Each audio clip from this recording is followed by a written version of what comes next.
démarrer le séminaire, Luc et moi avons chacun donné une conférence d'1h30 environ. Luc de Brabander est l'auteur de la préface de mon livre et le vice-président du BCG en charge de l'innovation. So Bruce is the author of this book, so it's in French, sorry for that. And when I first received the book, you know, I look at the picture here, and he looks like a kid. So to be honest, I didn't want to read it, because for me, you can't be creative when you're 12 years old. You can't be creative. You need to be more. And I was completely wrong. And on top of this, you know, when you receive this, you're going to have one of these, which are the cards that we're going to play with tomorrow. You know, is that serious? Not really. And when I first get it, no way that I use it. I didn't trust this guy. But I changed. So what he says with his book is that the best way to be creative and have idea is to have fun. Because you can't force people to be creative. They need to do it. They need to have fun to be creative. Non seulement on était au niveau théorique d'abord, mais ensuite au niveau pratique, alors comment ça se passe, comment on peut devenir meilleur en créativité, ou en tout cas l'utiliser du mieux qu'on peut, tout ce potentiel qui est en nous. La conférence de Luc met la créativité en perspective, donne les grandes orientations et le pourquoi. Et puis la conférence qu'on fait nous, c'est plutôt le comment. Donc on va se retrousser les manches, on va faire, on va essayer. Now we ask Oscar, all of you to stand up. Okay, everyone standing up. C'est une conférence qui est très interactive et d'ailleurs il y a un des premiers exercices qui est très très drôle où on demande aux participants de se mettre par deux et de s'observer en silence pendant 1 minute. Donc les participants s'observent sous toutes les coutures, savent pas très bien pourquoi, ils sont un peu mal à l'aise au départ et puis bon, dans une salle où il y a 150 ou 200 personnes, ça peut être assez curieux. Il y a une seconde phase où on leur demande de se retourner dos à dos et de changer 5 choses dans leur apparence.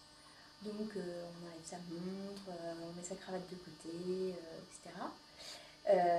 Et ensuite ils se retournent et doivent repérer ce qui a changé dans l'apparence de l'autre.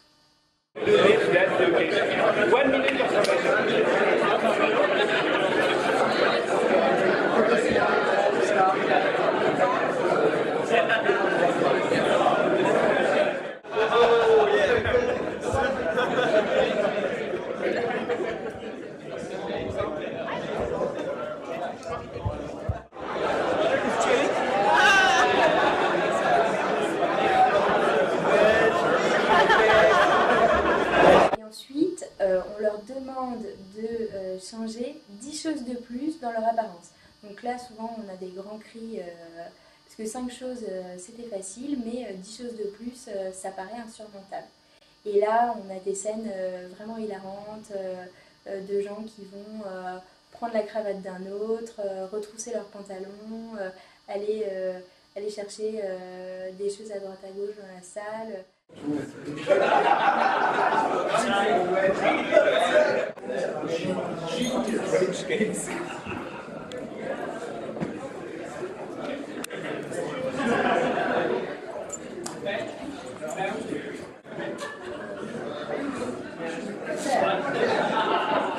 C'est un exercice qui est à la fois très ludique, très drôle, mais à la fois très pertinent puisqu'il permet d'expérimenter la créativité par soi-même et la difficulté à changer les choses et à avoir de nouvelles idées.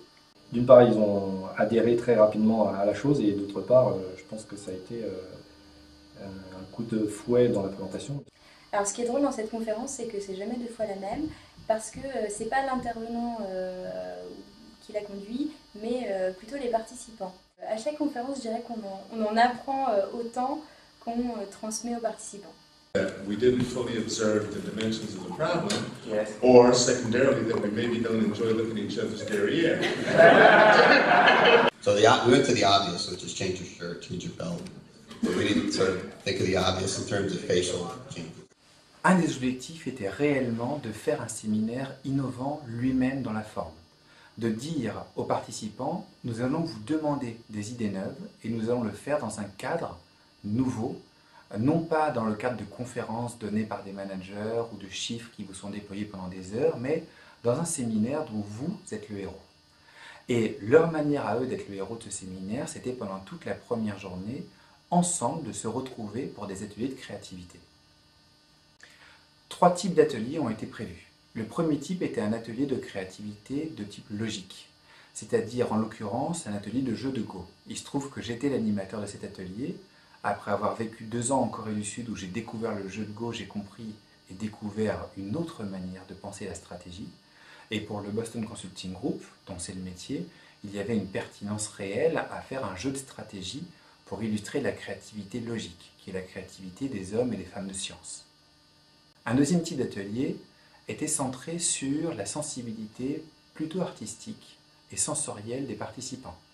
C'était l'atelier musique, au cours duquel ils ont découvert des instruments de musique pendant la première moitié de l'atelier, puis échanger ensemble des phrases musicales, des intentions musicales, et à la fin mixer un morceau, un peu comme un morceau de techno en quelque sorte, dont ils ont reçu chacun, après le séminaire, un CD.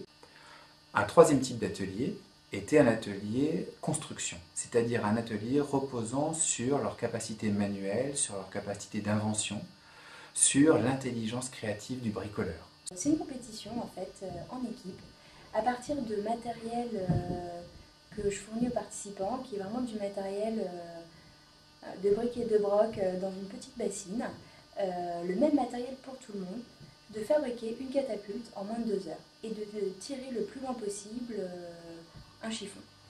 Là-dessus s'ouvrent des enchères avec du matériel supplémentaire. 2 solutions s'offrent aux participants.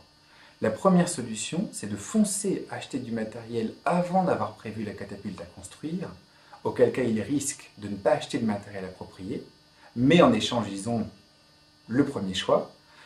Évidemment, l'alternative inverse étant de bien finaliser le design, le concept de la catapulte, quitte à malheureusement perdre un objet qui était mis aux enchères. Rapidité, efficacité, dans tous les cas créativité. De toutes les catapultes que j'ai vues, de tous les ateliers de construction que j'ai réalisés, j'ai jamais vu 2 fois la même catapulte. Pourtant, le matériel de base est toujours le même, avec des variantes dans la couleur ou la marque, mais c'est vraiment toujours le même matériel et j'ai jamais vu 2 catapultes identiques. Et là, au BCG, on a eu 12 catapultes différentes. C'est vrai que sans s'en rendre compte, on est obligé de faire un effort de créativité, puisqu'il faut réussir à construire un objet avec un certain nombre d'éléments qui n'ont rien à voir avec l'objet final. Donc, tout le monde applaudissait, ou il y avait des hola ou des vivas dans la salle chaque fois que quelqu'un envoyait une balle trop loin, trop court. Donc l'esprit, j'ai envie de dire sportif, parce que c'était ça pour moi, était vraiment là, avec en plus le fait que c'était assez bon enfant, donc agréable à vivre en tout cas.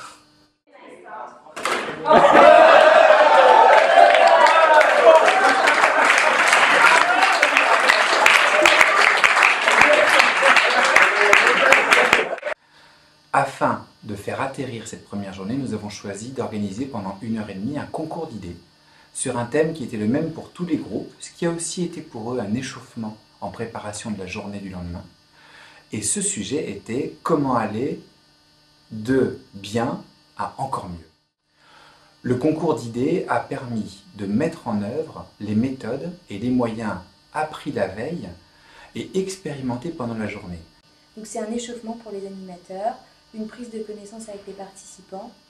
C'est aussi le moment pour les participants de se familiariser avec la méthode, avec le brainstorming et de rencontrer leur animateur. And now my 1 minute starts. The 3 ideas. How do we go from good to great? Number 1.